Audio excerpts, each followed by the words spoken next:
এই শিখাত, আমার মাল কোথায় রেখেছিস? তাড়াতাড়ি বল। তোমার মাল তুমি জানো, আমার মাল তো এই যে আমার কাছে। এই শাখাত, পুষ্প ভাই এই মালের কথা বলছে না। চন্দনের লাকড়ি কোথায়? মানে চন্দনের লাকড়ি কোথায়? আপনি দুধ খেতে ভালোবাসেন নাকি মদ খেতে ভালোবাসেন? যদি দুধ খেতে ভালোবাসেন তাহলে ভিডিওটিতে লাইক করে চ্যানেলটি সাবস্ক্রাইব করে দিবেন। চন্দনের লাকড়ি তো আমার কাছে, কিন্তু আমি তো তোমাদের দেব না।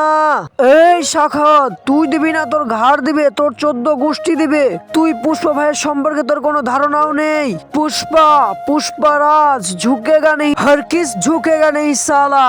তুই যদি এখন আমাদের চন্দনের লাকড়ি না দিস, তুই থাকবি ঠিকই, কিন্তু তোর বউ কিন্তু আর থাকবে না।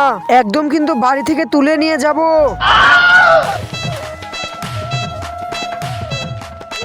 এই নাও পুষ্প ভাই।